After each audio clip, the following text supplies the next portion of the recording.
Bien que le pont de Goryeo ait été un véritable désastre, il a également marqué un tournant dans l'histoire de Hyundai.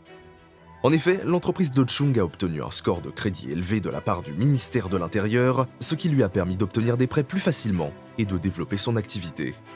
Il a également appris l'importance des équipements lourds et des machines de pointe, et grâce à son partenariat avec l'armée américaine, il a pu acheter directement ce dont il avait besoin.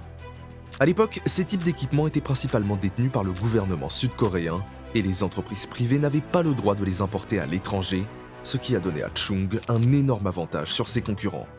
Grâce à cela, la société Hyundai a pu faire les offres les moins chères et remporter d'innombrables projets de restauration dans tout le pays, en construisant des routes, des ponts, des barrages et des bâtiments, faisant de Hyundai l'une des entreprises à la croissance la plus rapide de Corée du Sud.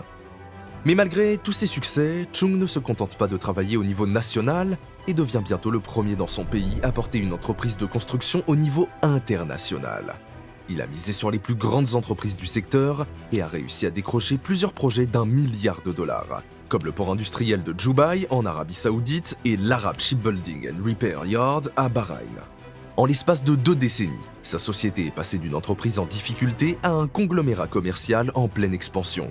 Et son objectif de construire la plus grande entreprise de Corée du Sud s'est concrétisé en 1960. Mais avec le recul, cette croissance massive n'aurait jamais eu lieu si le gouvernement n'était pas intervenu.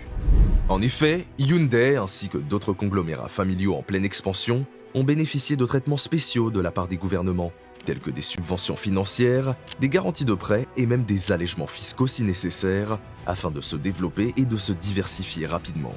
Ces chaebols, comme on les a appelés par la suite, ont été les principaux moteurs de la croissance de l'économie sud-coréenne et se sont largement enrichis en aidant le pays à devenir une nation hautement développée. Mais il faut bien sûr reconnaître que ce traitement spécial n'a pas été accordé sans raison. Chung Yoo-jong a tout simplement travaillé incroyablement dur et sa quête incessante de croissance et d'expansion rapide était exactement ce dont le gouvernement avait besoin à l'époque. Son esprit de sacrifice a permis à Hyundai de s'impliquer dans de nombreuses autres industries, notamment la construction navale, les chaînes de magasins, l'électronique et les services financiers.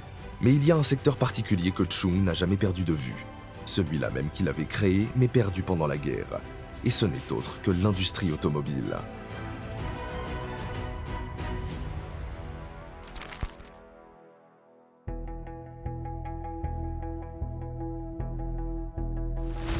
Dans les années 1960, le gouvernement coréen a mis en place une nouvelle politique interdisant aux constructeurs automobiles étrangers d'opérer dans le pays, sauf dans le cadre de co-entreprises avec des entreprises locales. Ce plan visait à améliorer les connaissances et la chaîne de production de l'industrie automobile, car le pays ne disposait pas des technologies et des ressources nécessaires pour y parvenir par ses propres moyens.